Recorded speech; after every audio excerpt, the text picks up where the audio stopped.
क्या हाल है भाई? अब पहला जिन देखा जरा बोलता भी ये क्या नाम है भाई का? जो आप करवा रहे हैं। माशाल्लाह बहुत ही प्यारी शक्ल है आपकी, अपने नाम की तरह खुद भी खूबसूरत है। कॉमन सेंस है भाई में? हाँ किन्नी की हैगी? लगता ही भी है बहुत सारी होनी तेरे च। हाँ बिल्कुल बिल्कुल। अच्छा मैंने गल तो दस, अच्छा पांडे की उम्र किन्नी होंदी? तेरे नाल रहिंदा? मैनूं तो लगदा जी फिर तेरे नाल रहिंदा। अच्छा कॉमन सेंस हैगी फिर? अच्छा एक गल तो दस, वो कौन सी चीज़ है जो नहाने से छोटी?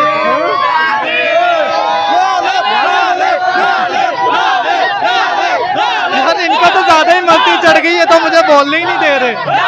अच्छा भाई एक मिनट रुक जाओ यार, एक मिनट रुक जाओ यार, रुक जाओ। अच्छा भाई मुझे ये बताओ वो कौन सी चीज़ है जो नहाने से छोटी होती है? साबन। नहीं साबन तो हट के भी एक शायद। लॉलीपॉप। केड़ा लॉलीपॉप? छोटा यार वो नहीं ना, कोई जेन्युइन चीज़ बताओ। शैम्पू। शैम्पू वो छोटी थोड़ी है यार। इस्तेमाल किस चीज़ में करते हैं? हाथ से। हाथ से? हाथ कहाँ पे जाते हैं? जिधर मर्जी ले जाओ। जिधर मर्जी ले जाओ। भाई की सोच भी बहुत अच्छी है, इनके ख्यालात भी बहुत अच्छे हैं माशाल्लाह।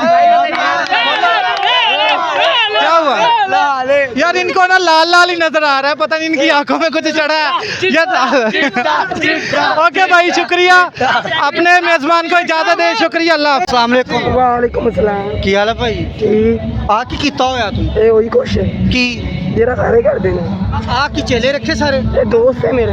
अच्छा सारे दोस्त ने माशाल्लाह, सही गल है। जिन्ने भी इस तरह के काम है ना वो बंदा दोस्तों की मदद नाल ही करता है जी। दोस्तां ने मारना सहारा ने, यानी कि दोस्तों ने तेन चक चका के ते आ बांदर बनाया। हाँ जी ये पदेशी बांदर है। पदेशी बांदर, ये पदेशी बांदर बहुता इंटरव्यू चंगा नहीं होता।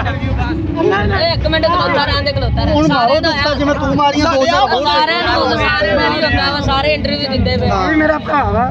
ਇਹ ਵੀ ਭਰਾ ਵਾ? ਹਾਂਜੀ। ਲੱਗਦਾ ਤਾਂ ਲੱਗਦਾ ਵਾ ਬਾਂਦਰ।